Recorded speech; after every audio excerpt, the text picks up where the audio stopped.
Hello, Guardians. Welcome back to Tower Casuals, the Destiny podcast. I am one of your hosts, Corey Deering, and alongside me, as always, is the Dungeon Watcher, the Gunslinging, the... What did I say last night? I forget. The Eyes of Tomorrow. That's wrong. A thousand words. Josh Finney. Hi, Josh. Not your best. No. Not your best, Corey. But it's been a long week, okay? Yay, Josh! Yay! Yay! Yay! It's been a long week, man. Okay, I'm trying here. It's been a fucking week. Somebody put that down. I haven't said it in a while. Yeah. You know. Plus, I wasted all my good ones on podcast last night, Josh. It's true. You did. Yeah. But Josh, also joining us is the legend, the man, the Mac Daddy. Nerd Generalist is here. The Mac Daddy? That's what I said. I don't know. Mac Daddy. What podcast are we doing here? I thought I signed up for an Untitled Goose Game podcast. The goose is on the loose. What's up? I'm happy to actually be back with both of you. The last couple times I've been on, it's been in absence of one of you. So I'm happy to be back with both of you. True. Yep. Most of the time, one of us is missing when you're here. Not today. Now it's just a threesome. Yep. Sausage party. Linkage. All right. Okay. I have to ask, since we're in the dawning spirit. It's the holidays. It's our last episode of the year. Have you guys seen some of these Christmas campaigns that are just getting completely out of hand?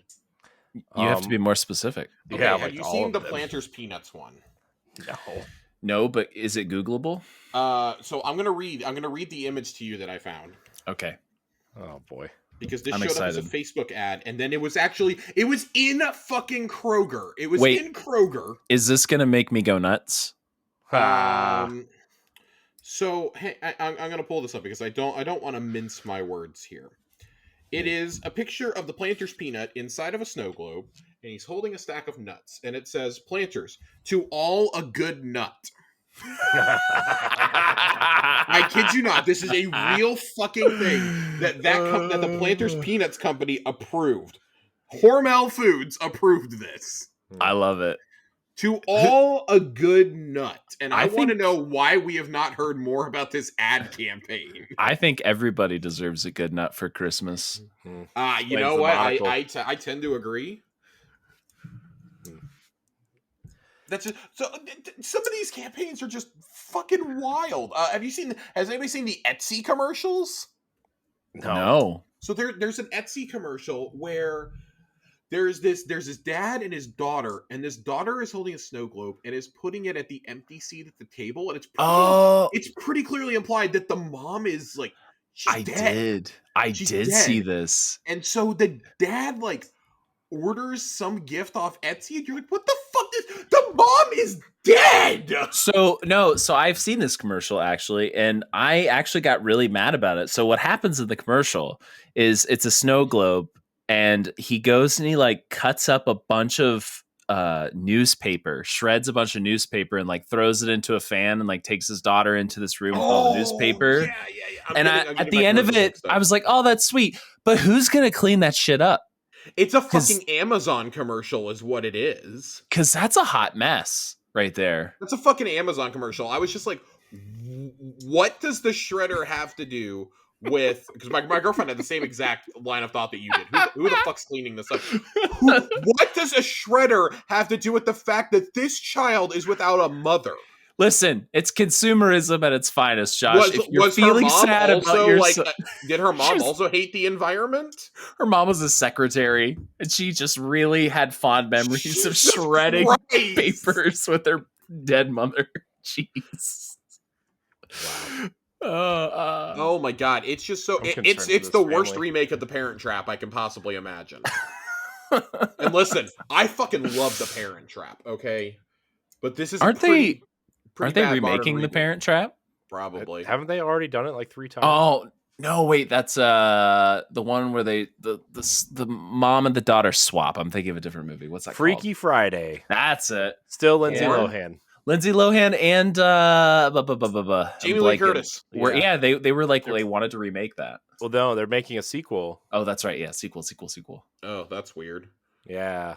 Let me tell you, The Parent Trap from 1997, pretty damn good movie. It was on sale on iTunes for $6 the other day. I fucking love that movie. It's very weird. It's very weird. I feel as a grown man to like that movie. It's a great, it's a great fucking movie. How many Planters nuts out of 10 would you give it? Oh, how many nuts out of a bag? I don't want to talk about nuts and 12-year-old Lindsay Lohan. Okay, this sounds like a terrible direction to go. I will have you know, every single adult in that movie is completely incompetent, with the exception of the housekeeper, who totally figures that out like instantly. Like, hey, you're not the same fucking kid we sent to camp. Okay, you're that British bitch. Wait. He figures it out like right away. What was the knockoff Parent Trap with the freaking Olsen twins? Night at the Museum. No. There was a movie that came out in the late 90s where the Olsen twins basically remade Parent Trap. But they didn't make it. They starred in it. What was it called? It Takes Two. My wife just shouted it from the other side of the room. Did you guys ever see the that? Game of the Year winner from last year from Joseph Fuck the Oscars Ferris? Get out of here. No, Google it if you haven't seen it. I have not seen it. I take pride in the fact that I've never watched an Olsen Twins movie. It's got a... I definitely like Lindsay Lohan movies as a child. I think it has Kirstie Allen in it. Kirstie Allen? Who's Kirstie Allen? What's her name? I'm blanking on names today. Anyways, as you can see, the Olsen twins of it all, Planters Alley. has maybe both simultaneously the best and most juvenile ad campaign of the year, and it's fucking incredible. I support it. I started laughing when I saw that banner in the store, and Chelsea was like, "What are you laughing at?" And I showed her, and she was like, it took her a second to get it. She was like, "Oh my god." This episode sponsored by Planters Nuts. Oh God. And Not really. I saw it during No Nut November.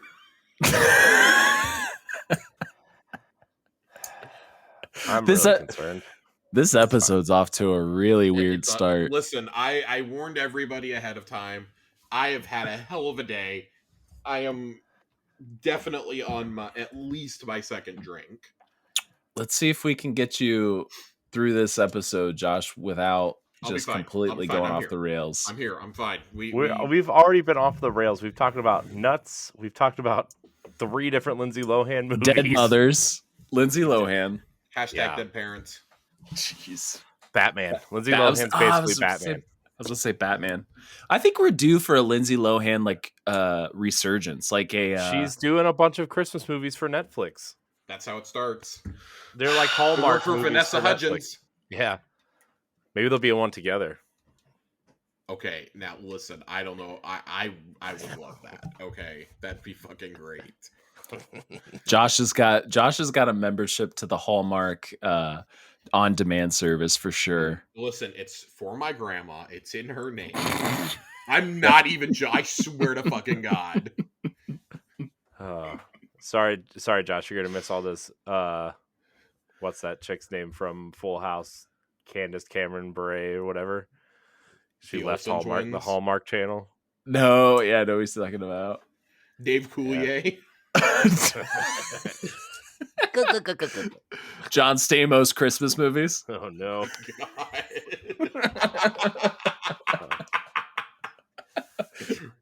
Oh, man. Okay. Well, so while we're all gathered here at the end of the year, we thought it would as be you can nice. tell, the season's going quite well. We thought it would be nice to gather around and talk about, some of the good things that happen in Destiny, some of the not so good things, and some of the outright ugly things. let's talk about the good for the year. We'll get the seasonal stuff in a minute, and I'll read the TWAB while we're doing this because I haven't even peeped it yet. I assume there's nothing important in there. Never is. Just kidding. The good, Brutal. guys. Let's talk about some of the high points of the year real quick. We'll kind of rattle them off.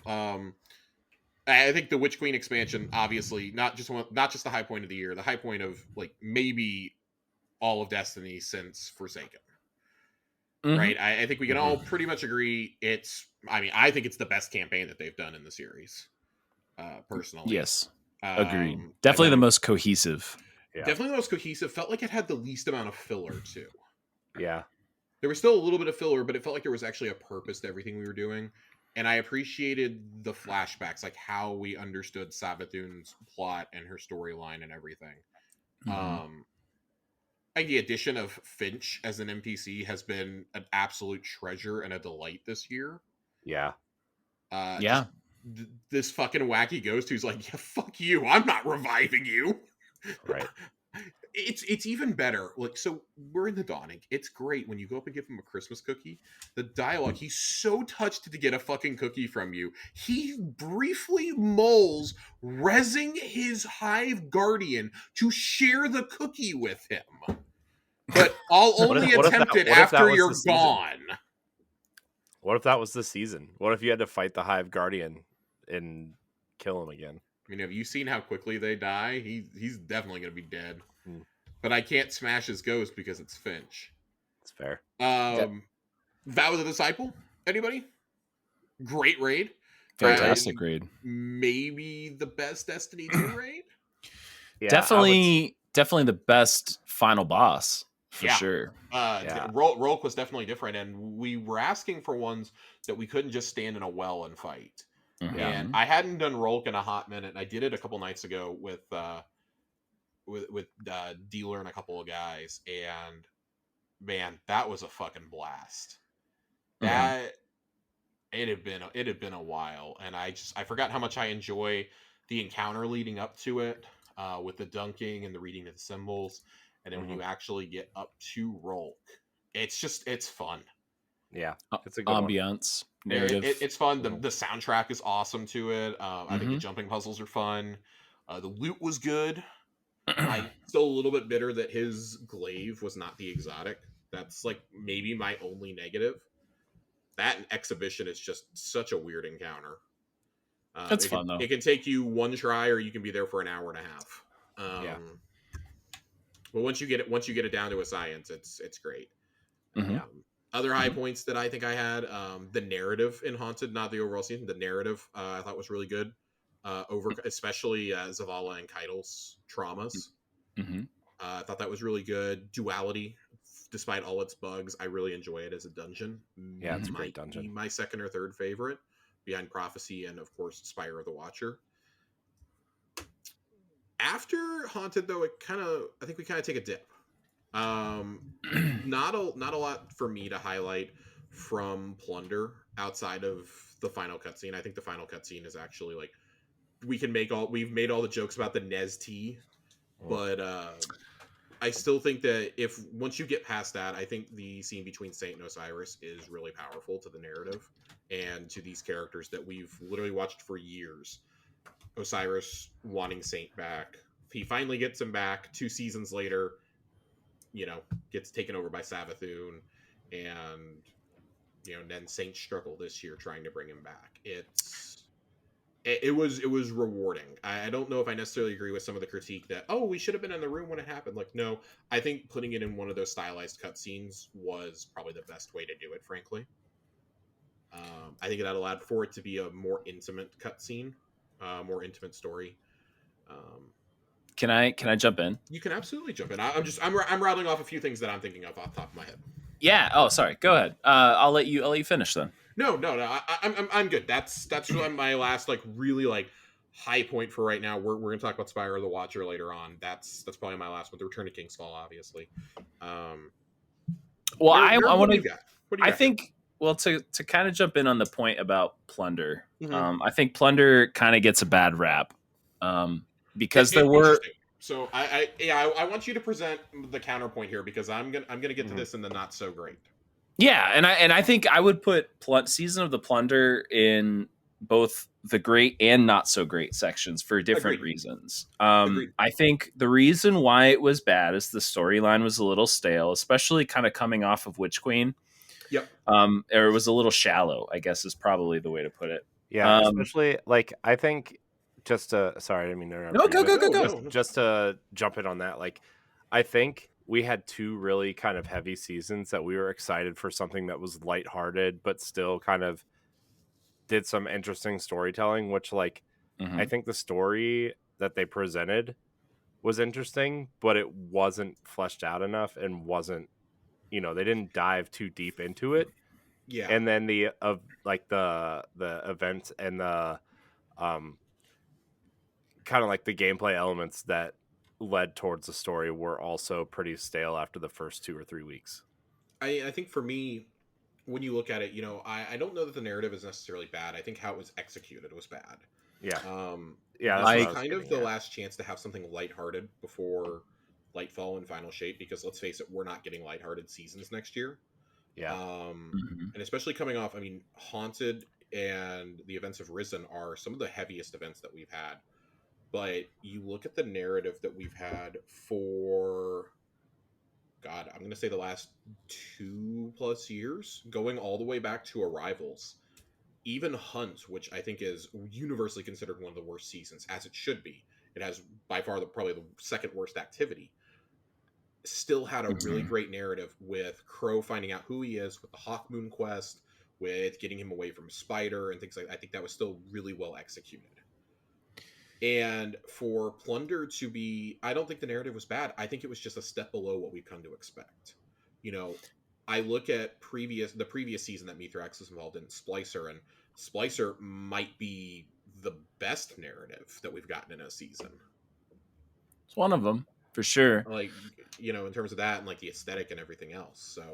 So I guess to sort of hit the other side of it and to really point out why I think Plunder could be one of the bright parts is because Bungie took a little bit of a risk. Yep. And did a completely like wacky theme for their season, which is one of the first times I think we've ever seen this. Mm-hmm. Where like, yeah, we've had, all seasons have an overarching theme, but they've always been sort of like nested within the real confines of the story. But now, like, I think them going pirates like was a big deal for us, and that Pirates. like it kind of took us outside of the bubble, and it really did kind of sort of present us with that opportunity to do something that was a little more lighthearted.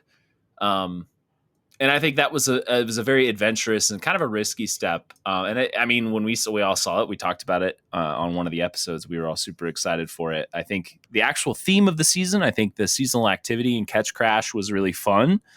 But I do think most of that season was just executed poorly. Yeah, it felt like, especially the plot beats with Nezarec, it almost felt like bad fan fiction at times to me. Mm-hmm. And that's kind of a shame, because Nezarec is a character that like we didn't know much about, obviously, leading into this, and then it was kind of like, oh, all the worst theories I saw online the previous season when people are like, oh, I wonder if we're going to talk about Nezarec soon. It's kind of like all the worst theories came true. And that's a bummer to me. This is a former disciple we're talking about. I don't think that we're done with this. There's going to be some kind of consequence. And I think if there's one salvaging thing out of it, I think there's a lot of lore information that was really, really good in that season. Like, that's the one thing that like I think has consistently been great for years now, has been, even if the story may be a little lackluster at times, the lore has always been good. And I think they continued that here. I really enjoyed that aspect of it. I agree with you. I like Catch Crash. I think that's a wacky activity. I just wish there had been a little more variation, because after like run 30, you're like, oh my god, I'm looking at the exact same hallway again. This is terrible. Yeah, I think I know they try to like randomize the rooms to make it feel different, but I think there should have been. And I know Only that having 3 possible combinations was pretty rough. yeah, I feel like I know this would have taken a lot more development time, but I think they should have had. I think it might have been better if they had like 3 separate ships that you went through instead of just randomizing the 3 different So activities. hear me out. I kind of wish that the other thing that I felt was like really half baked was the pirate lords. Those guys died like to a melee attack. They were not very challenging to do solo. Yeah. I think this season it's funny because I think that Seraph has kind of highlighted how you can have more difficult seasonal content without making it overbearing. Mm-hmm. I would prefer an activity where I have to go in with 3 people, even if it's match made, to fight a boss that I've heard about, in the story for that week that is challenging. It's supposed to be one of the pirate lords working like one of Aramis's top lieutenants. I expect that to be challenging. Mm-hmm. And it Yep. simply wasn't. Like, I think there was an opportunity here to maybe you didn't need to do like 7 or 8 of these things. Maybe there was an opportunity to do 3 or 4 of them and have them be new Empire hunts, since those are what we use to Interesting. take down Aramis's lieutenants in Beyond Light. Maybe there was an opportunity there. Just kind of spitballing. I feel like the season had the bones of a good season, but for me, it's the most disappointing of the year, and I still think even being the most disappointing season of this year is still better than like other worst seasons. Like I said, I think back to Hunt, and I think this is better than Hunt. I think back to this is absolutely better than Worthy and Undying. But I think that's also a testament to the quality of a lot of the seasons that we've gotten. That we're like, oh, this is one of the worst seasons, and you think about all the seasons ahead of it, and you're like, damn, that's actually like it's kind of hard to break into that next tier. Yeah.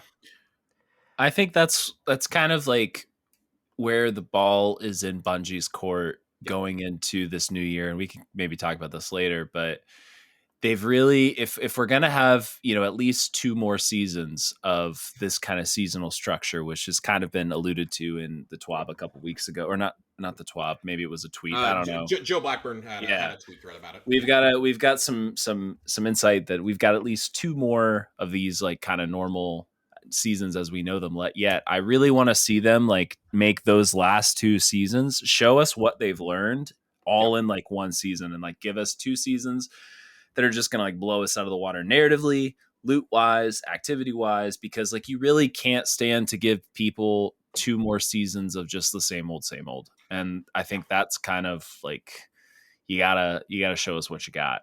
I agree with that. I definitely agree with that. Yeah. I mean, so do we have any more highlights of the year that maybe we missed? King's Fall. Yeah, I mean, we didn't. I mean, I did mention King's Fall. I wasn't going to dwell on just like I didn't really want to dwell on the campaign or on King's Fall or the raids. Oh man, I would dwell on King's Fall for the next we did hour well because I know we'll be here all night. But also, like, don't skip over my favorite thing ever. No, seriously, it's seriously my favorite thing Bungie has ever done, and it's still just as good as it was back then. For sure. I was just kind of. I think I was kind of going past. It's like we did entire episodes dedicated to these specific topics. True. Fair. That was a long time. But yeah, King's Fall is great. I really. I think people have forgotten how good King's Fall was. I think we should tell them. Hey guys, King's Fall, real good. Try it one time. The wall of dicks.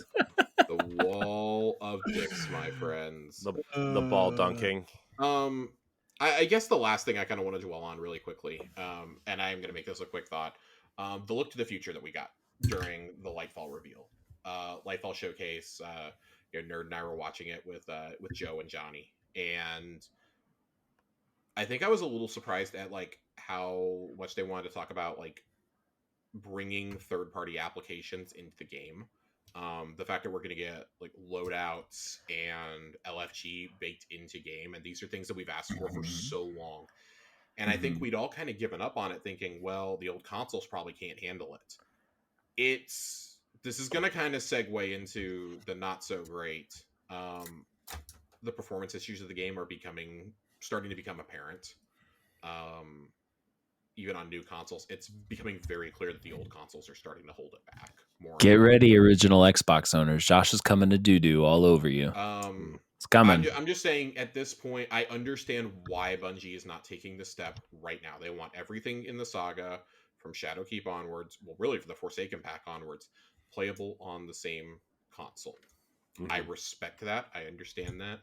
You are also not a typical multiplayer game that sunsets after or ceases title updates after like a year or 2. You are an ongoing game. You are the longest ongoing console game that I know of that continually pumps out paid expansions, paid seasons, etc. And I think if you're going to charge a premium price point, we need to have premium performance. And that's becoming more and more of an issue. Like, for example, I'm going to point out, for example, the server issues that we had Spyro the Watcher launch day.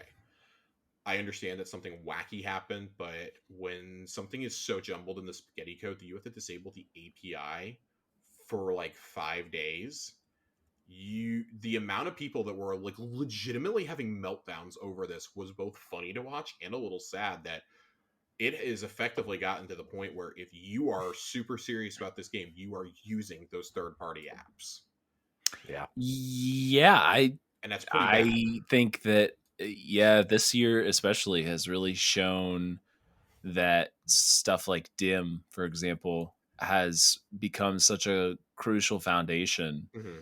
to the gameplay experience. I mean, I don't use the built-in Destiny app. I go to my vault a couple times a year, maybe, just to like clean stuff out. Dim is being a third-party application has become a huge part of my gameplay flow and gameplay loop. I mean, that's something they definitely have to address this next year, for sure.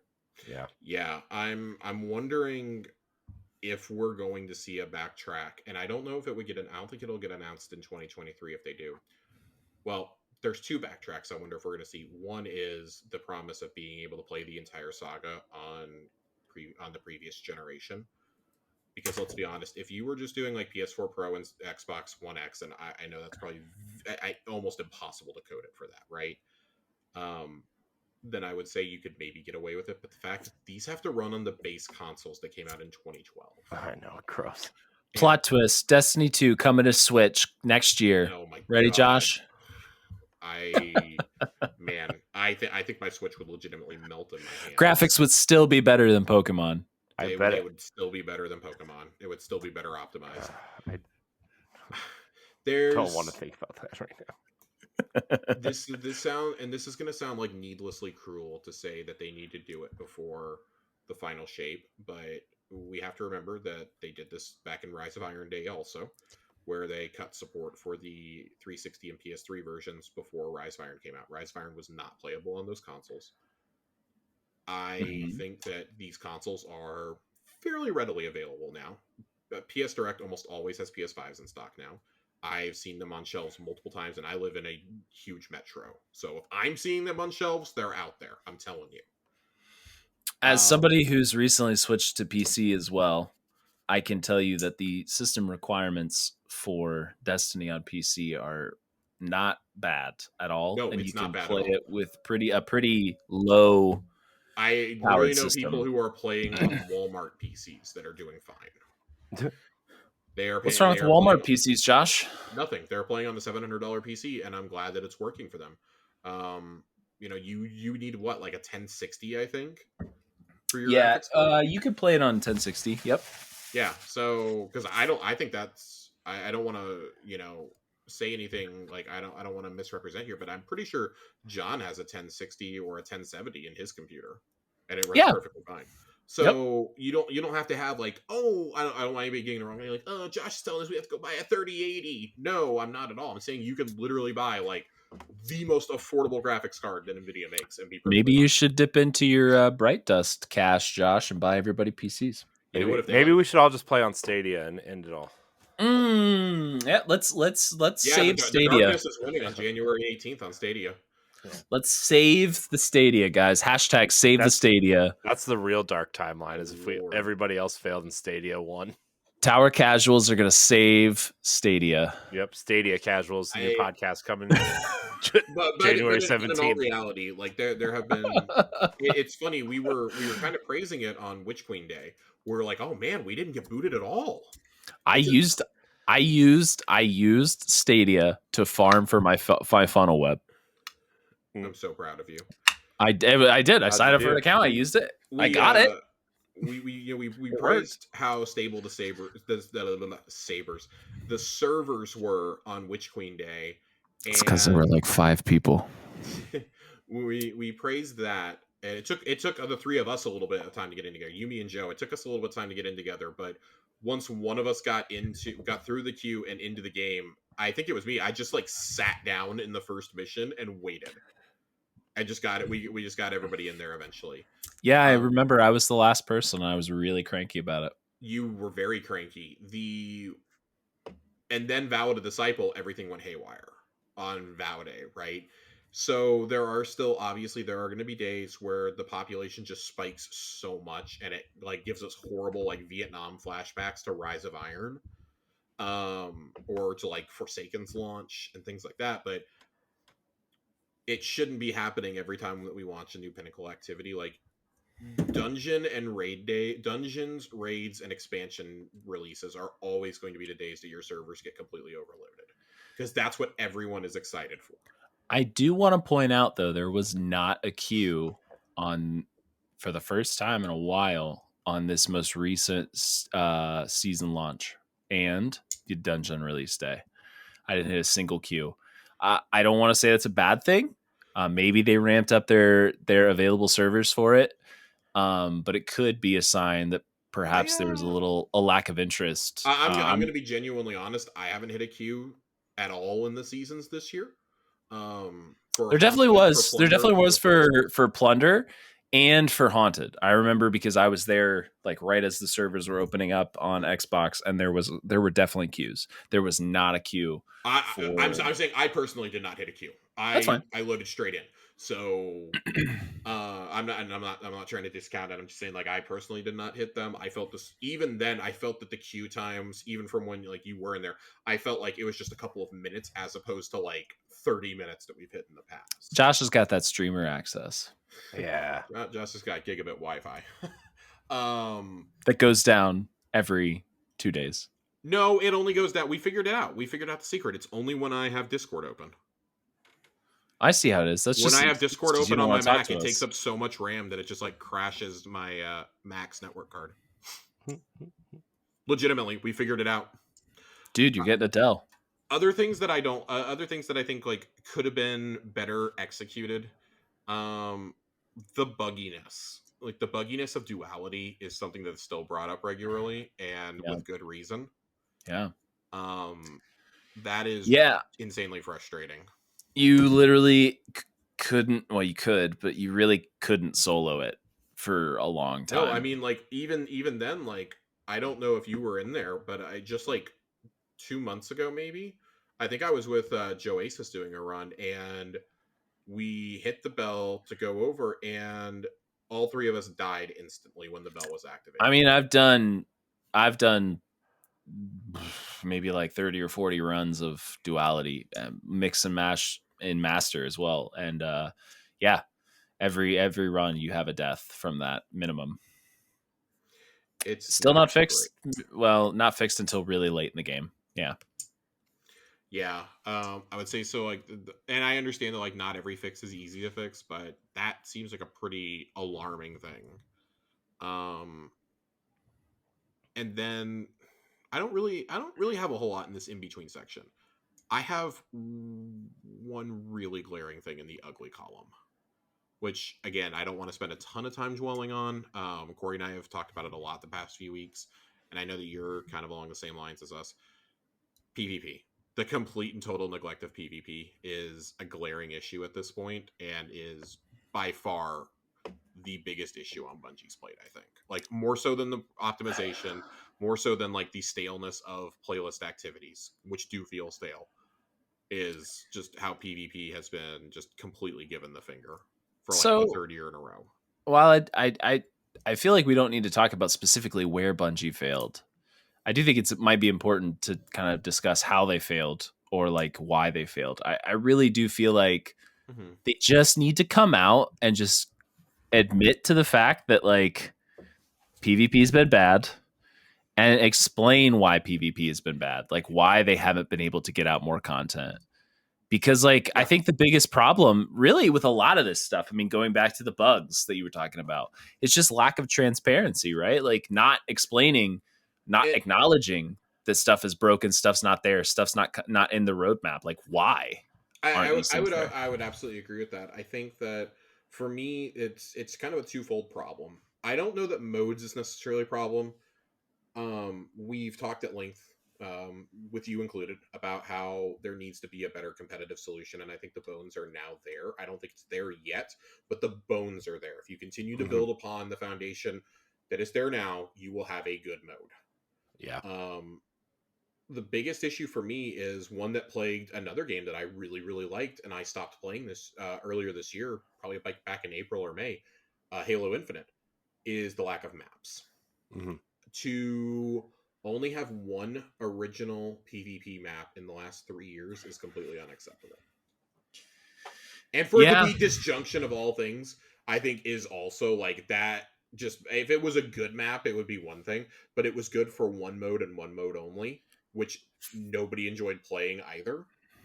For a game that has so much content available and so much so many assets available, it's inexcusable. I agree. It's inexcusable. We don't have any maps set on Europa. We don't have any new maps set on the moon.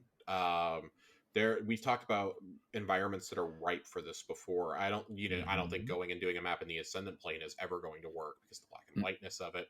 But we talked about the Vex Grid, where we did the expunges at. That is a perfect environment ripe for it. You can use the outskirts of the city. You can do more things on. You can do. I would love a map set entirely on rooftops. I think that would be a lot of fun. You really have to, like, people want to build into aerial. Great, here you go. You have to do it. Like, you're going to have to be good on this map.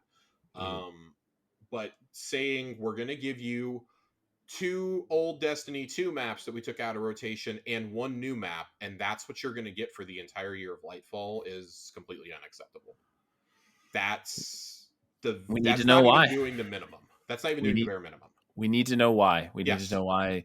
Or you just need to say, hey guys, like PvP is just not going to be a priority anymore. Sorry. Yeah. Move on. I would appreciate an answer either way. Either way is going to make me mad, I think, because I do truly like Crucible. But it's getting to a point where I'm not enjoying even quick play anymore. And it has nothing to do with skill-based matchmaking. I have no problem with that whatsoever. It has everything to do with the fact that I have been playing some of these maps since day 1 of Destiny 1. Yeah. And I'm getting really tired of seeing some of this shit. Like, almost every map that I've gotten in rotation for the last 3-4 months that I've played has been a Destiny 1 map. You've got 2 years. 2 years of this saga left. You need to decide, are we going to keep doing this? Like, will they, won't they, with PvP? Yeah. Or are they just gonna say it? I think that's a good point that you bring up. I forget who it was that I was talking with. It might have been Joasis and Dealer when we were playing Trials a couple weeks ago. It feels like PvP is really in a holding pattern right now. That they are like, they're gonna let it just limp along to the end of Destiny 2 and then come out and say, bam, we're doing Destiny 3. We're gonna do Destiny 3. It's gonna take us another year or so before we're ready to launch it, but we're gonna launch Destiny 3. This is why we haven't fixed PvP, because we're going all in with a new team here. That would not be an acceptable answer for me, but it would be an answer. The unfortunate answer that I feel that you were going to get is that they peeled off and we know for a fact that a lot of the PvP people still work there, but are working on a different game. We've said it before, you can't abandon the game that's your bread and butter right now, when it's literally the only game that you put out, to move your senior people to another project that may not see the light of day until 2025. Right. That blows my fucking mind. Not without saying something, for sure. Yeah, not without publicly addressing it. And don't get me wrong, like I absolutely love what they have done for PvE over the last couple of years. Like, we can all agree there is a radical difference from PvE Beyond Light onwards than there was for the first 3 years of Destiny 2. There's a wild radical joke. The year of Forsaken was an anomaly. Let me pose this question to you. Yeah. About PvP. Do you think they would have rather just made Destiny a PvE only game, and this is just a holdover from the Activision? No, I think they would have liked to have made this a PvE only game. So I'm gonna give you yes and a no. Yes, I think they would have rather it have been a PvE only game, and if they could go back in time, I think they would almost 100% make this a PvE only game. But I think they also really wanted PvP because that's such an important part of Bungie's legacy. That's what sustained Halo. You Right. played the campaign, and then you played multiplayer for like 4 years, waiting for the next installment. How many? All three of us can attest to. We grew up playing in Halo LAN parties in our friends' basements, Yep. staying up till like 4 o'clock in the morning, playing Halo 1, Halo 2, Halo 3, whatever. Mm-hmm. You know, in from junior high to high school to the college years. Like for me, I mean, like Halo multiplayer Halo 2 was a spans. huge, like Halo 2 LAN parties in college was like a huge thing for me. I mean, Halo 2 is literally how I met my best friend in junior high. Like, Yeah. I would not have one of my best friends in the entire world without us both discovering that the other liked Halo Mm-hmm. on, Mm-hmm. right around launch day, and, the rest is history. But I think that that's part of why Bungie really wants Crucible to work, and why they keep, because you can't deny, like, when they try stuff, they're trying to do things. I just think that their efforts are failing. And I'm not even going to get into like airborne effectiveness and that. Like, I know that's a big deal for like the hardcore fan base, the hardcore PvP fan base. I don't get the obsession with it, but there has to be some kind of middle ground. And I think balancing the sandboxes differently definitely helps, but it's not enough.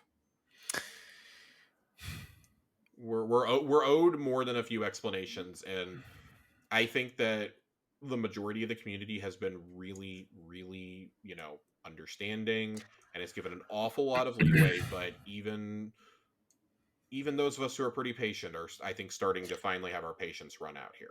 I just don't think that you can, like, it's clear PvP was meant to be a pretty large part of the game. Yeah. If you look at the lore, you look at how many PvP events we have trials, we have Iron Banner. I mean, and these are obviously development and design decisions that go back to Destiny 1. But it was clear that this was meant to be a big part of the game. I don't understand why that it's fallen sort of to the wayside so much. But I really just think you have to make a decision at some point whether or not it's going to be fixed or it's not going to be fixed. Yeah, I think kind of as a final note on this, I would say the other thing that I want to point out, that it's something that we've made a point to be saying throughout the year. This is a game that very clearly was not designed with a competitive element in mind. It was designed for the Crucible to be a place where you went and you could play against other players. Trials was introduced in House of Wolves because there was no competitive element, and there was a subset of the player base that wanted it. That's where you went for competitive stuff. And I don't think it's panned out the way they wanted it to in Destiny 2. I think the way that Trials exists in Destiny 2 just kind of goes against their philosophy that they clearly have for the Crucible. Mm-hmm. And we talked about Trials changes. You can go listen to plenty of those episodes in the past where we've talked about our solutions to a 7-win card that doesn't require you to go flawless, all this and that, to make it more engaging to the rest of the player base. But I think there are some steps being taken. It's just, this is a game that there is a subset of the player base that wants this to be the most competitive thing they've ever played. And I'm sorry, not every single game needs to be that. You can have PvP without it being this ultra sweatfest activity. I play the Crucible because I want to play with all my friends without having to go do a raid. I want to play PvP because I like seeing how I match up against other players from time to time. I like that abilities handle differently in different modes. I like map design. Bungie's map design is still phenomenal. Like, that's something they've carried over from the Halo days. Like, Bungie's multiplayer maps are always something that I pay attention to and I look at. I love, finding the little design quirks that they put in there, the little nods to other things that are going on in the storyline. There's so much you can do with it, and I think that we've all kind of reached a point where the fan base and like us on this show, where if you do a Destiny 3, Crucible needs to be broken off into its own game with its own pool, its own balancing, its own weapons, etc. Like, it needs to be two separate entities at this point, so that you can fully and finally have an entire team only working on PvP and an entire team working only on PvE. So would a Warzone, like the sort of the division that Warzone versus like main title Call of Duties currently have, like where you get a Call of Duty title and Warzone as a separate game gets updated with the content from that Call of Duty in it. Do you think that would be something that would work for Destiny?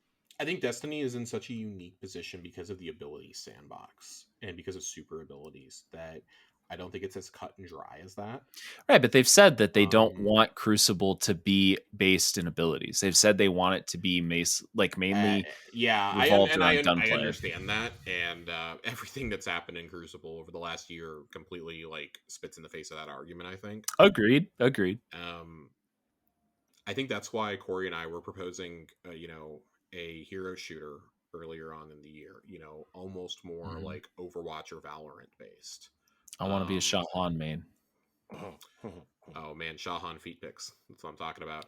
Whoa. No, I Now, all I know is after seeing those Assassin's Creed Destiny armor sets for Valhalla, I really want to play as Shax in Saint 14 in a hero shooter thing. Yeah, I think there would definitely be room for us to be able to do that, and I think that would be a way to like control ability spam. Also, like, oh, you have to pick your hero, and like you get a certain set of abilities set to that hero, like tailored to it. Um, but also like you can completely tune abilities as much or as little as you want to in a standalone Crucible game. I think there would obviously like be an incentive, like, oh, if you're playing a lot of PVE, like, hey, you're gonna get bonuses, you're gonna get, you're gonna get your weapons, you get to carry over your weapons with your rolls and things like that. Like, I think that would obviously be a big thing. But if you went and made Crucible, for example, a free to play game, you would get similar to Call of Duty, like, okay, you get certain weapons, you could do certain, mods and certain upgrades, but if you're playing the full thing, you're gonna get the full experience. I think we should call Activision Blizzard and we should get their opinion on how to run a free to play shooter game, hero shooter I game. I think think we they're should doing a fan. call Epic I think we should do that. and absolutely beg them to license Bungie Unreal 5. I was joking because Overwatch 2 is an absolute shit show. It is And an absolute and shit. I don't think that Blizzard should provide any insight on how to launch that game. No. I No, would but like I do go agree ahead, they Corey. should talk to Epic, I think, if Yeah. they were to do something like that, because obviously Epic is clearly the master of the free to play whatever, right? And I would say I don't- Epic and Respawn are probably the two yeah, companies you would call. I was gonna bring up Respawn and Apex because I feel like Destiny's Mhm. whatever the hero shooter would probably fall more in line with an Yeah. Apex model than a Yes. Fortnite model, but either way, Yep. Well, I mean, look at all those games and see which ones manage to avoid the widespread criticism. Really, you don't hear a lot about Apex these days doing bad things. yeah. No. It's just kind of, more of the same. It's got a very dedicated player base, very passionate fan base, and It's we a talked great about game. this. We talked about this last night on the Boss Rush pod that I was on. We were talking about the Game Awards, and you look at the award for best ongoing game, and it's almost the same games every year because those games are consistently good. It's Fortnite, it's Apex Legends, it's Destiny, it's Final Fantasy 14. Mhm. I think we need a gotcha dating simulator Destiny spinoff. Mm, I mean, listen, if I can bake cookies for Mara all day, I'm there. mm. Whoa. That's the NetEase game. Just wait. It's baking fucking cookies. It's just a dating sim. I mean, I would low key play that, but You Brings, totally would. would brings Shax's a new- helmet And- stay on though? Oh, man, if you give him a lot of cookies and you pay $50 and buy the expanded battle pass, he takes that helmet off real No, fast. he just And that's not lifts- the only he thing he just li- takes off. He just lifts the flap up and eats the cookies. And that's Okay. enough. And then Josh gets his good Christmas nut. Mm. To all a good back nut. To the nuts. It's all comes back. All right. So yeah, kind of year in review. A lot of really really good stuff happened. I know we didn't talk a lot about the good stuff, but that's because we spent all year talking about the good shit. And there's some rough patches, but I think overall, like, still a pretty damn strong year. Like, it's not the strongest, but it's pretty good. Like, it's pretty Well, good what would overall. you say is was the strongest if it's not this year? I think there's definitely an argument. Well, so if you're taking everything into account, seasons and expansion, I think there's still an argument for it to be. And I'm not saying I necessarily make this argument, but I think there is an argument for it to be Forsaken. Because you look at Forsaken, you got the Forsaken expansion, you got Last Wish, you got the Shattered Throne, you got the Black Armory, Scourge of the Past, you got Joker's Wild with Gambit Prime, and Oh, Reckoning. Gambit Which Prime went over really we well. can kind of skip. Every year has a bad season. That's what I'm trying to get at here. Every year has a bad season. And then you have Opulence, which I know most players think is like the pinnacle of Destiny 2. I personally don't think it is. It had Crown of Sorrow with it, it had Menagerie. I think it's pretty close in terms of like overall content when you include the expansion and the seasons between Forsaken's year of content and Witch Queen's year of content. I'm inclined to give the slight edge here. Oh, you also got 0 Hour that year, which I'm might be gonna the best say, mission in the game. I'm gonna say that Destiny is in a better place now, and is in an overall better place and had a better year than at the end of that year. I will agree with you. I will agree with you there. There was so much uncertainty at the end of that year because that's when the Activision split happened. The Activision split happened before Opulence came out. So Shadowkeep was basically already set at that point. They made it clear, and like you look at the content that was provided then, like the reason why we got 3 raids was because they had like 4 studios working on this game at once. I still don't think they've hired enough manpower to get back to that level of content production, but I think what we're getting is more consistently good, especially in terms of storytelling and gear. Ooh, can I ask a question to both of you? You can absolutely ask a question. Subclass 3.0, the new subclasses, the subclass reworks. Were those a positive or a negative? Corey, go. Oh, I think they're definitely a positive in a lot of ways. Speak to me specifically about a Titan, because we have a person that mains each class here. Yeah, I mean, I think it allowed you to really build around your playstyle more. I am definitely, like, when we go and raid and stuff, I'm definitely a bubble Titan, right? But like, my playstyle is definitely, I just want to run in there and shoot guys and be, resilient and punch people and use shotguns and, take out people. And going through with the Sentinel Shield Bash Titan and having different aspects that allow me to be more resilient or charge my melee faster without having to waste a mod on it, or doing these different types of things just really allowed me to play the way I want to play. Now granted, I probably became a worse Destiny player because I was less careful, but also like that's how I want to play strikes and nightfalls and dungeons and stuff. I want to go in there and be aggressive, and it allowed me to do that. But also when you flip the table, like I was allowed to experiment with other things. Like, Johnny gave me this really awesome Solar Titan build that I messed around with for probably like a month and a half, that just throwing hammers and using the giant hammer and running around with Dune Marchers, which everybody makes fun of me for, but I did anyway. And, it just, I think subclass 3.0 is a lot better than the way it used to be, especially because like you can mix and match grenades now. You could mix and match abilities that weren't available to you before. It just, more customization is always better, I think. Josh, go. Overwhelmingly yes. I mean, I've basically turned into an Arc Hunter main, which are words I never thought I would say. Right. I don't think those are words any hunter ever thought they would say. I joked in the first week of Arc 3.0 that I had already played more Arc on my Hunter than I had ever played combined of Arc. I deliberately would use other classes when I needed to do Arc stuff, or when I played on other classes, I used Arc a lot. They were just more fun. I mean, who doesn't want to Thunder Crash or shoot a gigantic beam of lightning? Like, who doesn't want to do those two things? I was a pole dancer on Hunter class. I was literally Also auditioning for a strip club out there. Like, it's pretty sensual. Darth Maul, this is not. Corey, that's just more content for the Tower Casuals only fans. It was one of those classes that like you had to be like really elite in PvP to use it properly. Sure. So I'm glad that I got that entire subclass usable. I think Hunter's got some of the most fun perks of the year in Gunpowder Gamble and Knock 'em Down with the Solar set. That was a lot of fun. Blade Barrage is viable again. in endgame content, which is just wild to think about.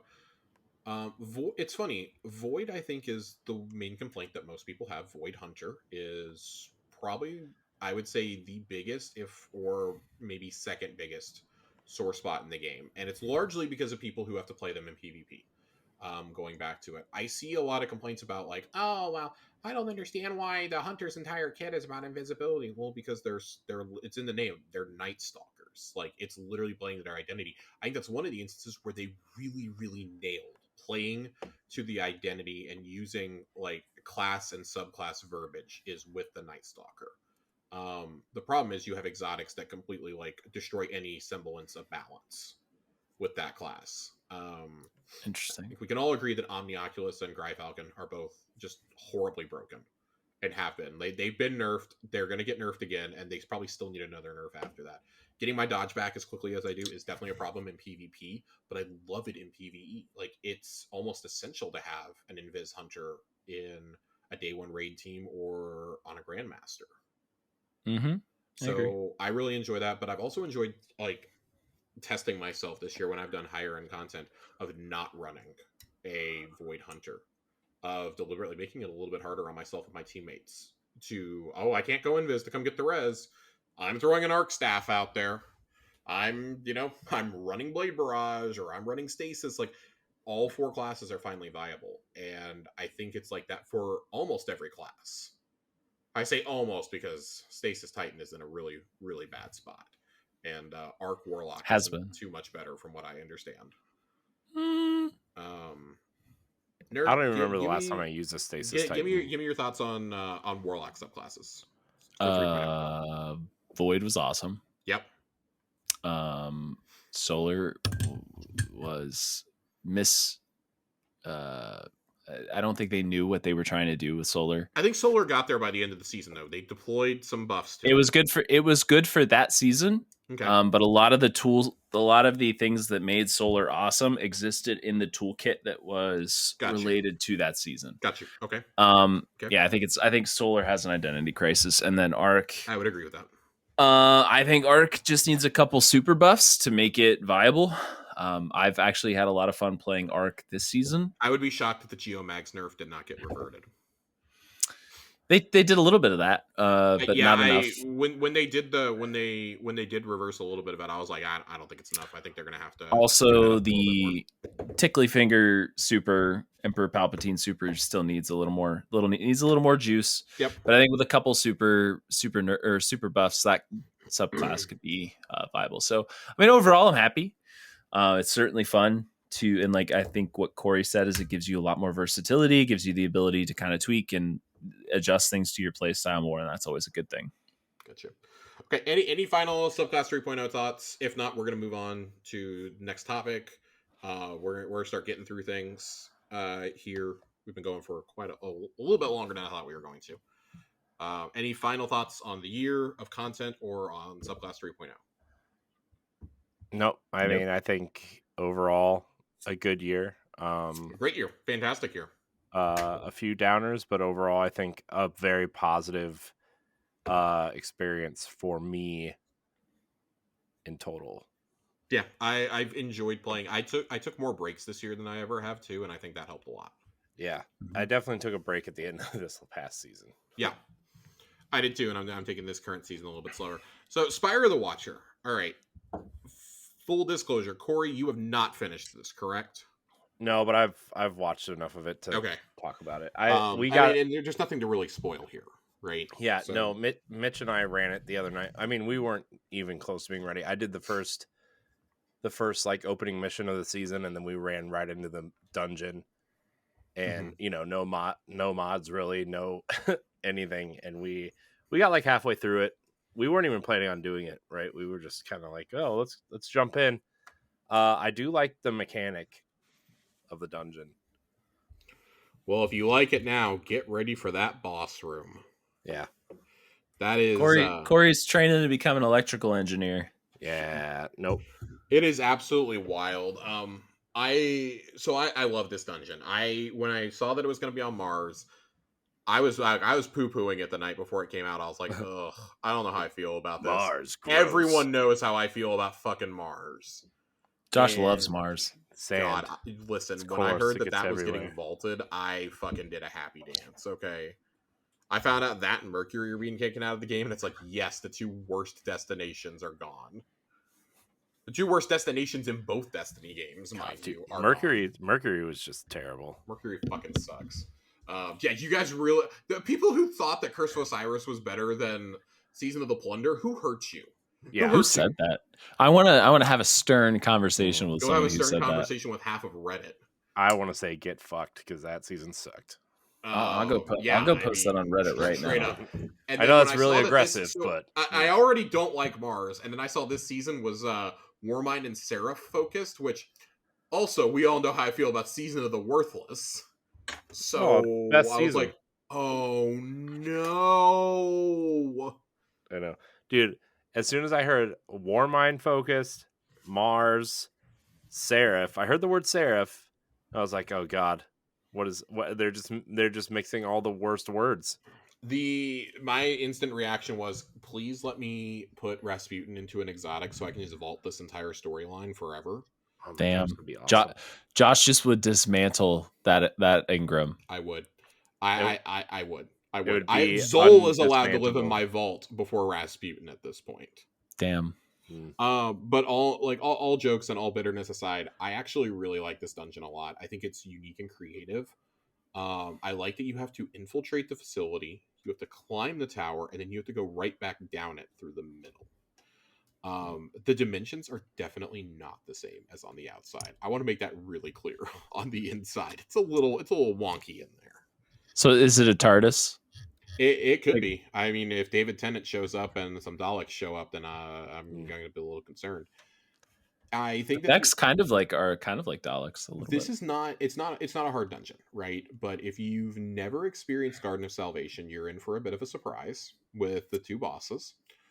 It took Joe and I a second to realize that, oh, we have to shoot the eyes. We couldn't figure out why we weren't doing any damage when we were shooting the middle eye, and we're like, oh shit, we have to shoot the eyes off. This is Garden 2.0. I think it's a clever reuse of assets, and I love that it's using the Vex from the Black Garden. That's the faction of the Vex that the Witness has under his control. Because they're obvious, I mean, they're the ones that are literally worshipping the darkness that we see at the end of Destiny 1. Mm-hmm. And then when he first makes contact with us in the lunar pyramid in Shadowkeep. So that was kind of a nice, like, full circle nod. I felt like we kind of been wondering, like, what are they doing? Are they just like fucking around? And Ikora even addresses that and was like, man, I was really hoping that we were done with them after we killed the Undying Mind, but I guess not. They're still out there. The Witness is controlling them now. And I think that opens up some interesting lore possibilities. You know, we see ourselves building a coalition of these different forces. You know, there's a faction of the Fallen under our banner and under the Witness's banner with Aramis. There's a faction of the Cabal under Callus and under Keitel. There's the Hive that exists under Xivu Arath, and there may eventually be the Lucian Hive with us as an enemy of my enemy is my friend thing. I'd love to see a faction of the Vex just like come out of a portal like in our darkest moment and start blowing up that army and then just disappear like without a word. Like, yeah, what if there's a simulation where we are the thing that like helps them on their journey, and so they decide they want to like help us? That's not the mystery of the Vex feels like something that they're saving for post Final Shape. Mm-hmm. I still don't think they really know what they want to do with them. They kind of like leaped in and just were like, we need another race in Destiny 1, and they've never really built upon that. But I think that adds the fun and the mystery of it. Theming the like all of what's going on here and like tying it into the seasonal storyline, I think it's really creative. I love the theme. I like the idea that the armor that we get, Tex Machina armor, the cowboy hats, yeehaw, is actually from the fire team that is canonically sent into the Spire after we take control of it, that Anna guides through. I love that we basically went back and picked up their clothes. Anna goes why in. Are they running around the Spire naked? Anna goes in with a bunch of rednecks to try to defeat the Vex. Because they thought sure that do nutting got a was purty a better mouth. solution. And then the weapons. I think the weapons are of particular note here. Legendary Deadmans. You get the awesome sidearm. You get the grenade launcher that shoots 2 grenades, and you get the LMG, and they all have like that ridiculous wood paneling on the side. I know. I'm so excited to like. It is a lot of fun. Every one of these weapons is really fun to use. They all have great perks, great perk pools. I've been using what is it, long arm, the scout rifle. I've been using that quite a bit with all the arc shields that I've been seeing this season. Really enjoying that. The exotic looks completely wacky. I have not gotten the exotic yet. You will. I will. I have not gotten the exotic yet. Max got it on his first run though. That was really cool. You shoot, like you create a guidance ring, and then you shoot an arrow through it to do like triple the damage or something. It does a lot. It's an interesting concept. I'm curious to see how well it plays out. I would rather exotics take a chance like this and maybe not always hit, because at least you tried something new. I agree 100%. I just feel like more often than not they don't hit. They don't, and you know what? I'm kind of okay with that. In a world where you have La Monarch and Trinity Ghoul, how many people are really craving another like really good exotic bow? John. Well, yes. We love you, Johnny. So, Nerd, you've gone all the way through this. You and I did we did our day one run together with our buddy Joe. Colonel Panic, friend of the show. We love you. We miss you. What are some of your thoughts on the dungeon? Just overall, just quick thoughts on it, stem and stern. I love that the Vex went on Amazon and bought a 50 pack of Amazon power cables. And no, it's an interesting. I mean, it's not my favorite dungeon. I don't hate it. I love. I don't love it. It's sort of sits firmly kind of in the middle. It kind of, I do like the sort of the fact that it's a facility that you kind of have to scale, and like you're using the environment to kind of traverse up. We don't get a lot of verticality in, at least to that extent in a lot of experiences. Like in combat, in heavy combat. Yeah.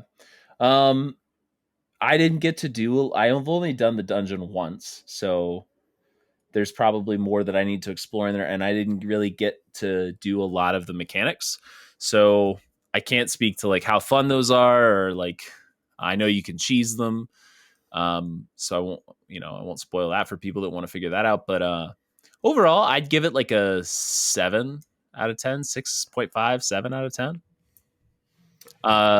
Loot's cool. I like cowboy stuff. I think the Warlock cowboy gear is probably the worst looking gear out of the 3 sets. But overall, I mean, pretty neat. I like that they're taking chances, and they're kind of going out with these weird themes that they wouldn't normally do, and it's pretty cool. I mean, going from pirates to cowboys are like 2 really weird themes that like I didn't think we were going to get. The armor overlap is pretty great though. Like you can mix and match that armor really good. Yeah. The armor, okay, so I don't want this to like go off on a tangent, but like if we're gonna name a plus side or a positive thing for this year, the armor design team is a huge asset that the entire Bungie team has. I'll never forget this whole season when Joe bought the Void armor while we were waiting for you to load into the first mission of Witch Queen. He bought the Void armor and had it equipped, and we were all freaking out because he had this Void shield on his back. And we were like, oh my armor God, team that's is so superb. cool. Like that's something I didn't expect before. Like, I may rag on these collaborations, and I still don't like the Assassin's Creed one, but the Fortnite armor looked great. Yeah, I actually kind of absolutely bought the Warlock set. I kind of like the Titan Assassin's Creed set. Not enough to buy it, but it's fine. I like that it's not like giant shoulders. Yeah, it's like the most normal set of armor you guys have ever gotten. Yeah, I actually like that you can wear the shield on your back too. Yeah, I actually like most of the armor this season for the Titan, which is hilarious. The elemental armors continue to be great. Yeah, the helmet this season for the Titan is cool. The Arc helmet. I think the one that I really want to shout out is the Reaper armor in Haunted. Yes, that's the only reason I completed, like that motivated me to get into that season, was like I really just want the armor, and then from there it pushed me to do more stuff. Like I got really into Grandmasters late that season, like the armor, the armor grind. Conquerors that season, Yep. I want to get back to the dungeon, but absolutely, like that is a set that I'm actually floored they did not charge $15 for. because that would have been the easiest $15 I've ever spent in this game. The cowboy set? The not just the cowboy. I was talking about the Reaper set, but Oh, yeah, okay. the cowboy set too. Very surprised the cowboy set was not charged for. Everybody would have bought it for a cowboy hat. Let's be honest. Yeah, I would Yeah, have it's bought it true. right away. I love that the hunter set is the only set where you can use the hat with literally any helmet because it's not part of our helmet. It's part of our cape. Mm-hmm. It's because you guys bitched for like 2 years that you wanted to have separate the components. cape is also ugly, so you can't. This brings up a point that I've talked about like briefly, and I don't think I've ever addressed it here.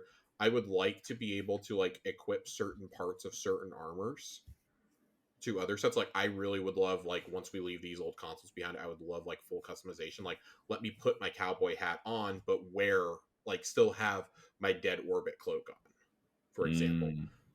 Let Titans and Warlocks pull their hoods up. Why can't you guys pull hoods up? Why is that only a hunter thing? Why can't I have giant shoulders? You don't want giant shoulders, Josh. I've been trying to get rid of giant shoulders for 8 years now. Okay. Josh does want a loincloth. I mean, that's fair. I do want a loincloth, absolutely. They gave me a mini skirt this season. Now I need the loincloth. Getting back to the dungeon though, I do think that like the theming it Western, like down to having a fucking tumbleweed roll across at the beginning of the dungeon. Oh man, that was so fantastic. Great. It's so great. Something else I think we need to shout out, because like I really enjoyed it in the dungeon and I've enjoyed it all year. The music team is just amazing yet again. This has to be the hardest working music and audio team in the industry. Always have been. At least for an FPS. I'll say at least for an FPS, because I mean, man, the sound design in like Elden Ring is incredible. Are you finally playing Elden Ring? No, I've watched enough videos now though that I can appreciate all parts of it. I'm diving in after Christmas. I simply have too much between now and Christmas. But that is that's going to be my January game. My goal is to have it finished by the time Persona 3 and 4 come to Game Pass at the end of January. Because those are absolutely going to be what I play until Lightfall. So you won't be done with it. Shut up. You won't be. Any other thoughts? Any other thoughts we got on the dungeon, guys? Like we don't have really a full review. I might gather some more thoughts. I've done about 5 or 6 runs of it. I might gather some more for next week. But nope. I'm gonna run it this weekend. Hopefully, I'll have a more thorough review. But after the break from your local station, I want to talk about one more thing before we just kind of start wrapping up for the year. We got a couple listener questions here, and like I said last week, we're gonna hold Lore Corner off until the beginning of the year. I want to take some time to kind of figure out where we're going at with the storyline now, and figure out what we need to cover between now and Lightfall. I want to talk about the loot from this season. Does anybody have any drops that they've really liked of new seasonal or dungeon gear so far? Besides cowboy hats. We're not talking... Cowboy hats do not count in this conversation. I will point out... So, I kind of alluded to this a little earlier in the show. I just recently switched from a longtime Xbox player to PC. And so the world of PvP is kind of reopened up for me. I've been playing a lot with the Disparity Pulse Rifle, which I know has been a very popular gun with everybody, but I have one with Outlaw and Desperado, and I've been really enjoying it. It's probably my go-to PvP pulse right now, which took I think I like it better than No Time to Explain. Yep. And I'm really looking forward to getting some of the Aikilos and Seraph weapons. But I think the Disparity for me was an unexpected bonus. Yeah, I think that last season, with the exception of Brigand's Law and oh god, I can't remember the name of the scout rifle from last season now. Is it Tarnished Metal? I don't know what it is. Yes. But, okay, those two were like the only good weapons that we got last season, not counting the Kingsfall weapons, obviously. And even in Kingsfall, I think you got like the Scout and the Pulse. That was about it. It's been pretty underwhelming for weapons, I would say, the last 6 months or so. Like Haunted didn't have a whole lot that really like floated my boat. I know a lot of people are happy to get Ostringer back. I really liked. Callus Mini Tool, get out of here. I'm getting the Callus Mini Tool. Callus Mini Tool has not left my inventory since I crafted it. I use it all How the time. dare you? Drang is awesome. Drang is really, really good. Again, I've enjoyed the different glaives that we've gotten. But this season, man, Disparity is absolutely my favorite craftable weapon since Peace of Mind. I think that it hits all the notes that I want in a primary. I got mine with Moving Target Desperado, and it's just amazing. Also, special shout out to the Vanguard SMG that you can get. It's a Stasis Viced SMG, and I got that with Dynamic Sway and Adiago. I would like a better roll on it, but that's a pretty smooth SMG. That's what I ran day one in the dungeon, especially for those eyes. Corey, do you have anything you've been enjoying? Well, I haven't really had a lot of time to play. I got 2 of the seasonal drops though. I got the trace rifle. What is it? Path of Least Resistance, I think is what it's called, right? And it's fun. I'm glad we're getting more legendary trace rifles.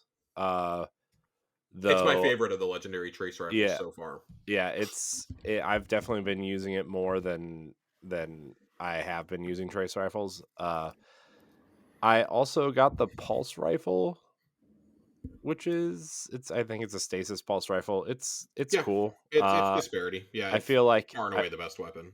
Yeah, I have a lot of stasis pulse rifles, so I'm trying to figure out if this one is worth keeping or not. It is. Yeah, I mean, I'm gonna have to check the roll and see if I can get a better one, but I have a couple other stasis pulse rifles that I like to use, so if this one's going to replace one of those, that'd be great.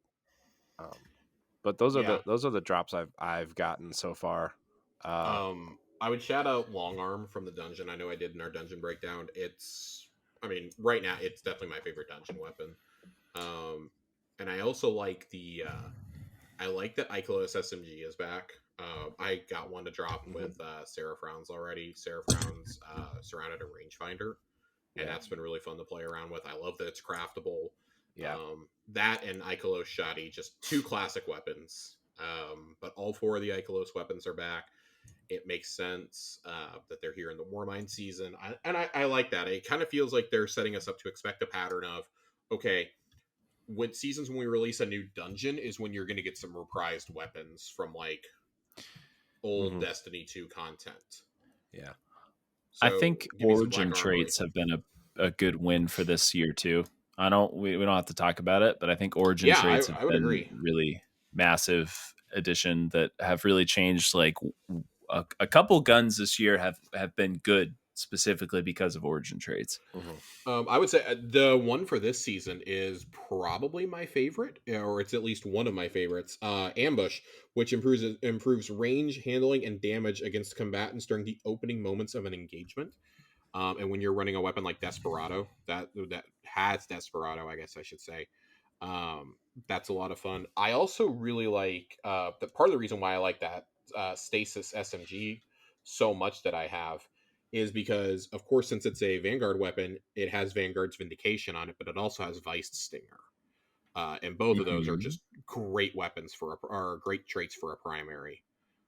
Very excited about this new exotic that's dropping on Tuesday that is going to have 2 origin traits. That's going to be kind of wild. I wasn't liking how... And how many catalysts? Several? 4. Yeah. So this kind of feels like the next step in the evolution of like what they wanted to do with Hawkmoon and Deadman's, which we found out last night will be craftable in Lightfall. They revealed that on Firing Line, so interested to see how that comes around. I want more stuff like this though. I like that the ambush trait, for example, will not be useless when this season is over.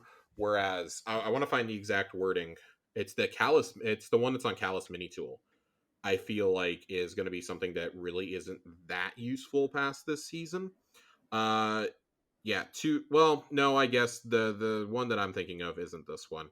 2XS is actually really good. There was one specific one that gave you like a bonus when you were fighting nightmares, and I was just like, oh, here we go. Extrovert. Final blows while near multiple combatants or near nightmares restores health. And Oh yeah, on the haunted weapons. yeah, I have that on my my shotgun. That's what I was thinking of. And I don't think they were really executed that well the first season, like in like base Witch Queen, but I think they've really taken on a life of their own, especially like I think this season, like it's glaringly obvious how good some of them are. Mm-hmm. So, all right, man, we're actually making good time now. Let's do our last couple questions of the year. Let's do it. Questions. Questions. We have 2 questions tonight. Ooh. Tiger Jesus writes in and asks us, what underperforming heavy weapons would you like to see become the meta? Nerd, I feel like you would have some fun answers for this one. I really want LMGs to come back. I was always a big fan of the LMG meta. Like, well, I guess, yeah. I mean, they were meta back in like late Forsaken era, when we had like Thunderlord and Hammerhead that were, meta boss DPS for quite a while. Yeah. Grenade launchers, heavy grenade launchers would be cool to see come back. Just because but now the Anarchy's kind of slid out of the way and isn't, kind of holding the top spot there. Those would be my top 2 for sure. Corey, what would you like to see? Yeah, I mean, machine guns definitely. I miss just whipping one out and just frying everybody, right? I mean, you can still technically do that in strikes and stuff, but like, I don't know, man. Something about Thunderlord and even the King's Fall one that I used to use in Destiny 1 all the time, and I still use from time to time now. It like doesn't feel like it's as impactful as it used to be, and I would like to see those come back. Yeah, I think part of that's because we have such a greater variety of weapons now than we did in D1. Yeah. No, I'm not complaining about the variety of weapons. I like, sometimes I like to carry around a big machine gun and walk around like I'm the boss of the town, I will say one of the nice things about this year that I've really enjoyed in terms of DPS has been the linear fusion meta. They were never really that good before now, and they've been really fun. Who would have thought that a 3-burst linear fusion would be like the most coveted weapon in the game and would drive me to do that stupid encounter in duality no less than 50 times. You love it. I fucking hate it. If I never see that encounter again, it'll be too soon. I just like that I got to rub it your face that I got something before you did. You did, but who has Vex Mythoclast? And how many runs have you done? I don't have it either, Nerd, if that makes you feel better. So have you done like 100 runs, Corey? I've done probably like 10 or 12. I would like to it's nowhere near the same. I would like to see heavy grenade launchers come back. They were really meta there for like 2 seasons, and then it basically just went to rockets permanently after that, I feel. Swarm of the Raven. Man, that it's funny. I was asked the other night, we were doing Last Wish, and they were like, okay, so how long has it been since you did Raven? I was like, Swarm of the Raven was still meta. Oh, we used Prospector for a while. Prospector was the Riven DPS king for a while. It was wild. Lament actually does a lot of damage now to Riven. If you run up and sword the shit out of her foot. I think Dealer did like 700k on his own down there. Just using Lament. He outscored any of us who were using linears. Jeez. So that was kind of wild. I'd really like heavy grenade launchers to come back. I want an excuse to run those. They're a lot of fun. I really love the one they gave us in Plunder. Cry Mutiny, you shoot fucking grenade launchers. It's great, or not grenade launchers, cannonballs. Can we just get heavy snipers to do the correct amount of damage too? Like, no. What? Okay. Nobody wants a Darcy meta. Okay. Although I would like to see Fuck me then. make a return. I don't think there's any reason for it to still be nerfed like it is. It is. It's superior. You just have to jump. Also, can we please get that? Can we please get both of those moved to the energy slot? Thanks. Bye. Our other questions come from Ronnie. Ronnie has 2 questions. Ooh. So, spiciest favorite seasonal weapon, including dungeon, event, and role. So I'm going to take this as like anything from this year. I'm going to limit it to this year, just so we're not like trying to think back like multiple years. Oh my gosh, I'm struggling thinking back multiple seasons. Storm Chaser Yeah, Storm Chaser is pretty good. really shook up. I mean, it was really what kind of set off the linear meta. I mean, Yeah. we knew Cataclysmic was good when Val dropped, but when Storm Chaser dropped, it really just kind of sent Storm everybody Chaser into was a linear. so much more obtainable for people, I think. Yeah. I'm gonna provide a different answer. I like Storm Chaser, and I still kind of alternate between Storm Chaser and Galley pretty often for DPS. I really enjoyed Sweet Sorrow back in Risen. Sweet Sorrow and Peace of Mind were both awesome. Really enjoyed both of those. Great, just outstanding roles on both. Callous Mini Tool, we talked about Callous Mini Tool earlier. And then, man, Tarnished Metal. I really enjoyed Tarnished Metal, but if I had to pick one, I think Brigand's Law is where I go with. Sidearm? No, I'm a noted sidearm lover. I got mine with. I have mine crafted with Feeding Frenzy and Volt Shot. The Volt Shot Vandal. Man, that thing just, there's no greater feeling than seeing just every enemy get zapped. It's great. I really enjoy it. I enjoy the wackier perks. It makes the game more fun to me in content that feels, even if it's older content, it's like, man, I'm having fun because I'm playing with brand new roles. Incandescent is another one I really, really liked. They have confirmed that we're going to get a void trait similar to those two within the next couple of seasons. So that'll be fun. Isn't that what volatile rounds were? Yes, but I don't think they want to give that to too many weapons. I think they would rather that be something that comes in and then goes away. Okay. But that was also my thought for the record. Yeah. Oh, God. I mean, I think I really enjoyed a lot of this season of the Risen weapons. Yeah, I Risen really had a really good suite to open the year with. Yeah, I really like Sweet Sorrow and Peace of Mind, especially Peace of Mind with Vorpal on it. It was super useful in a lot of situations. It's the one. What was the Waveframe grenade launcher? Explosive Personality. Is that it? Yes. Yeah. I like that one. Yeah.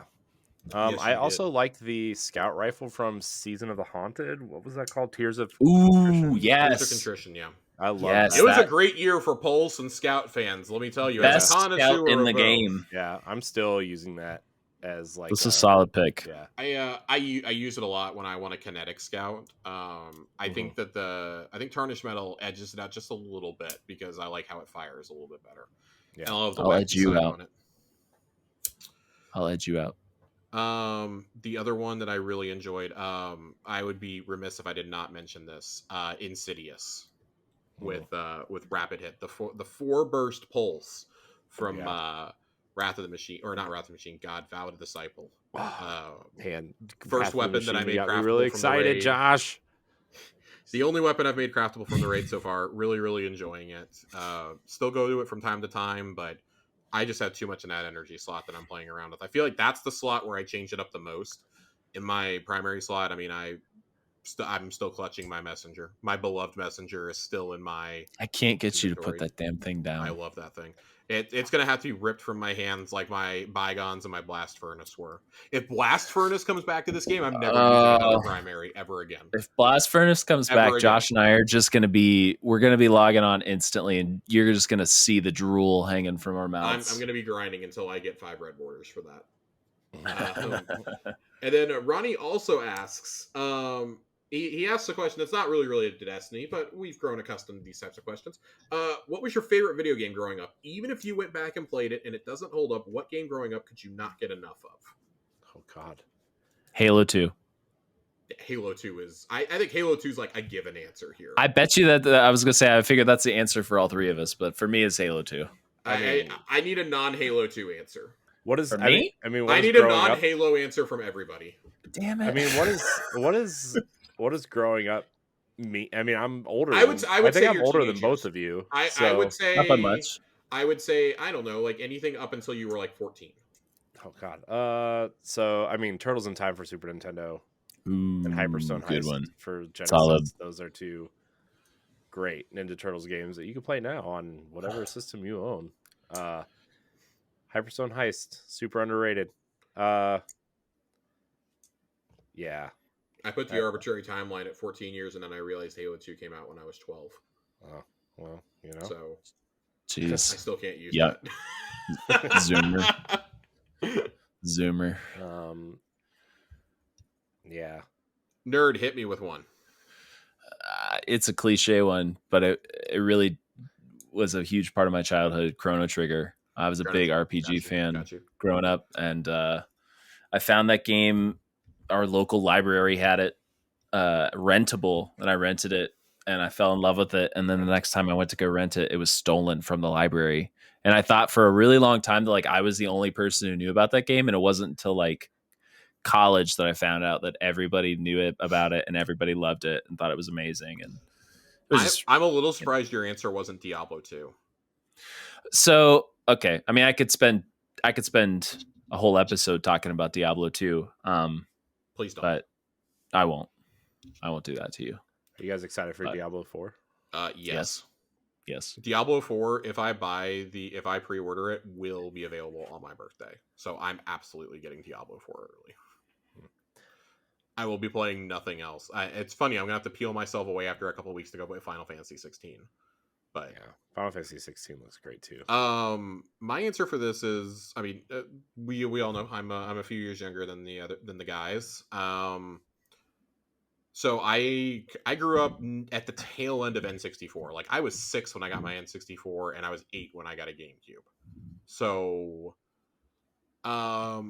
sweet baby boy, man, it's funny. Like if we're talking like when I was young, Pokemon Silver was the thing. I played a lot of Red and Silver. Those were like my favorite games. I'm pretty sure I wore my cartridge out for Pokemon Red. Yeah.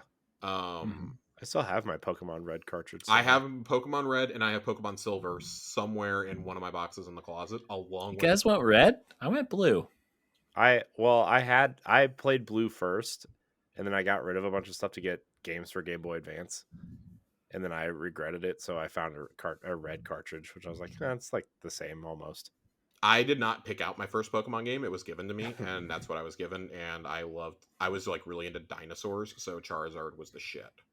Yeah. Still is the shit. Still is. Yeah. I have a Charizard ornament on my tree. That's great. So like if we're going like real young there, I would say that one. As I get a little, obviously, I mean, we said no Halo 2. Halo 2 is probably the most formative game of my entire life. But same. I would say Wind Waker is a very close second. Ooh, good choice. Wind Waker is what made me fall in love with video games. Interesting. I liked Ocarina of Time and I liked Majora's Mask, but Wind Waker, I loved the cell shadedness of it, and I liked that it was like a bit more like lighthearted than those two for most of it. And then you find out that Ganon is like a complete psychopath in the game, and it's great. Like it's great. I love how you beat him at the end by stabbing the sword into his head. It's great. It's a great game, and I felt for a very long time they never captured that magic again until Breath of the Wild. But I agree with that. That was the game that made me go, okay, you can make some games don't have to just be walk here, walk there. Like there was the whole boat mechanic, there was the wind mechanic. People hated that game when it came out too. I know they did. I'm very well aware that they did. I remember the hate it was getting back when I used to when I got my first Game Informers and they first showed the cell shadedness. People freaked out because it wasn't the realistic stuff they'd seen at Space World. And they were like, "Oh my god, this looks like a kid's game." And now I think it's quietly revered as one of the best 3D Zeldas. Twilight Princess certainly did not do it for me. I've never played Skyward Sword, and well, we all know that Breath of the Wild is my favorite game ever made. So, but yeah, Wind Waker. I have Toon Links all over my apartment. No shit. I have little Toon Links. I love the design of Link from that game. Man, give me another one. Give me a true sequel to Wind Waker, and not this Phantom Hourglass bullshit. Where's the Gallarhorn, Josh? I don't see it. The Gallarhorn has not arrived yet. What? The Gallarhorn will not arrive until Q2 2023. Oh, for fuck's sake. I mean, Joe and I had Needlers on order for a full year. Only for GameStop to put them down to 50% off the week after we received our orders. I was so mad. I had ordered mine on Amazon thinking I was smart, and then Amazon wasn't supposed to ship it until December. They shipped it a full month early, which meant I had to explain that charge to Chelsea a full month early. Rip. And then it went down to half price, and I was like, please don't look at the GameStop sale right now, honey. Please don't. All right. You had a rough few months with memorabilia. I did have a rough few months with memorabilia and explaining packages that are still showing up at my doorstep. Do we have any final musings on Destiny or on this year before we wrap it up and we get out of here? I said it before. They've got to give us 2 really good seasons. You can't I think Lightfall's going to be good, but you've got to follow that up with 2 really good seasons because you can't just coast. Yeah, I think they have a lot of ground to cover in the next 8.5 seasons, 9 seasons. So to get us to a point where, I mean, does the story end with the Final Shapes campaign, or does the story end with the 4th season in that year? You know, I mean, like, that's something that we haven't really talked about yet either. I think that'd be really interesting. I think that'd be really interesting if you ended, like, instead of 4 seasons that year, you get a campaign that lasts 2 or 3 months. They just drip feed you missions every week. I think that would be really interesting. But I don't know. They have a lot of story to cover in the next 2 years. I'm really interested to see what changes, what doesn't, how it ends, how it theoretically begins again. Mm-hmm. But we'll see. Yeah, I'm kind of curious how we get to the events of Lightfall from the season that we're in currently. Yeah. And I think that's part of the great mystery of these games, right? And the Game Awards trailer, I think, only served to raise more questions for me. From the awesome shot of the Hunter grappling onto the Thunder Crashing Titan, which Johnny immediately was sending to me in the middle of Joasis and I recording the pod last week. Everybody was blowing my phone up with that, like going, "Oh my god, can you believe this?" I'm like, "Yes, please stop sending this to me before my network crashes."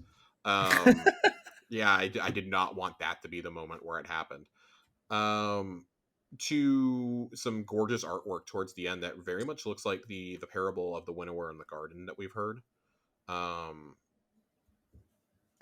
And there's some other, like, very curious shots. It looks like the Guardian grappling onto a ship as it jumps to light speed. I'm presuming it's one of Callus's ships as it's going to Neomuna, or the helm gets hijacked by Osiris or something. I don't know.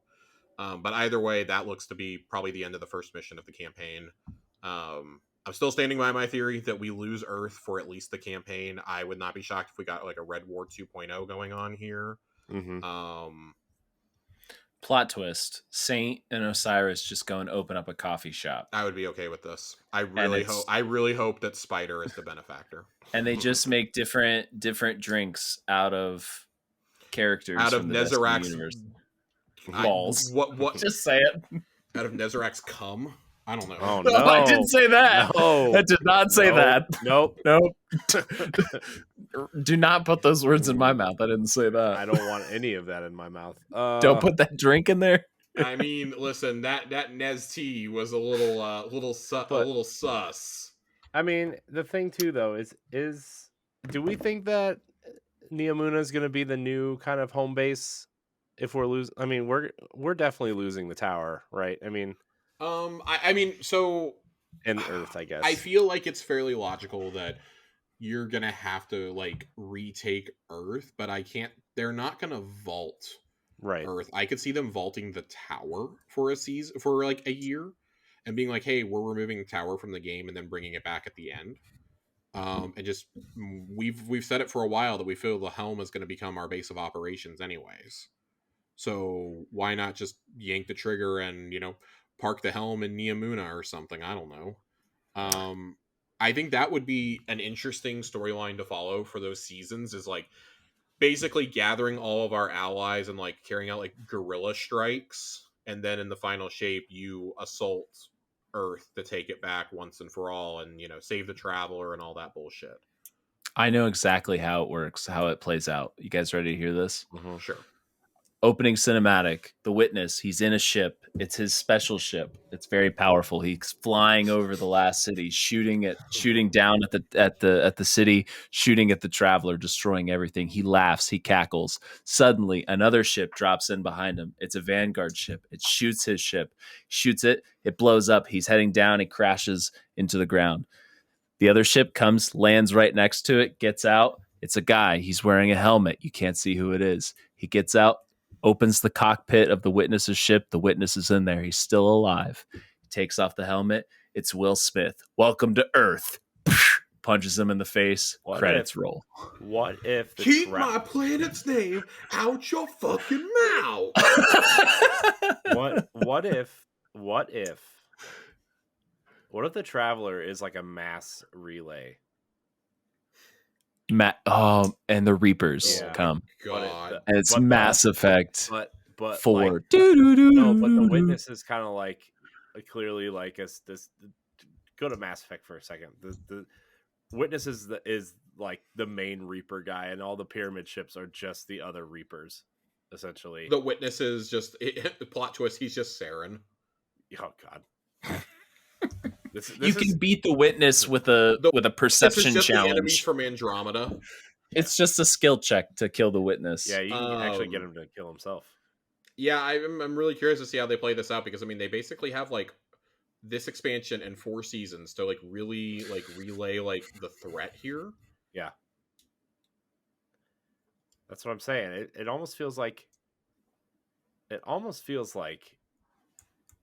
See if they start bringing content back, like as we start like liberating areas. Maybe we bring back Titan one season. Maybe we fully reclaim Mars. I mean, Your favorite? There's four areas that have technically been lost to the darkness. Nobody wants the Tangled Shore back, so that can stay gone. But like maybe you reclaim the other planets and they've been permanently terraformed, because they've already said that if we bring them back, they're going to be completely different. Yeah. And I think they've already been doing that with Mars with the temporal displacement. I'd love to see what you do with like a redone Mercury and a redone Titan, especially. Io, I think, is interesting just because that's the last place the Traveler was before it rested over the last city. And the silver tree that we did in Arrivals and all that, like the Pyramidion is still there. Could we meet Asher's Vex Collective and get them on our side? That would be cool. What? There's a lot of intriguing things. I want to save any more theories that we have. I want to save for as we get closer to Lightfall. So with that being said, Corey, do your thing. Yeah, let's do it. Let's get on out of here. So we this is the last main episode of the year. We may do a pickup for the exotic quest. What, next week, Josh? Is that what we kind of theoretically maybe talked about? Yeah, I'm planning to do a special episode probably on Wednesday morning is when I'll record it and get it uploaded. Talking about the exotic quest and the exotic pulse. It won't be a full-on review of the pulse because I won't have enough time to do that. But I wanted to get something out there so we weren't waiting until January 5th to do any discussion on it. Right. Yeah. So we'll do a pickup there, but this is the last episode of the year. Everybody enjoy your holiday, enjoy your new year, enjoy whatever you celebrate this holiday season. Nerd, thanks for joining us. As always, your voice is always welcome here. Always. Yeah. Thank you. Do you want people to find you? I guess in the Discord. But join the Discord. Yeah. Josh, where can we find you? For right now, you can still find me on Twitter at @Jester_Finn, 2 N's. Ooh, I just slurred my own name there. That wasn't good. That's fine. But yeah, you can find me there. I'm hanging out in the Discord more and more these days. come join the Discord. We've had plenty of raid groups this week. We've had a lot of dungeon help. We have a contest going on until the end of this week. Dawning fashion contest. We do have a dawning fashion contest. Sorry, it's not a fancy prize this time. It is an emblem from my my collection that I'm willing to hand out. But we might have a cowboy themed one the week after Christmas. Hint, hint. Yeah. So you guys be looking to that. And get your chaps on.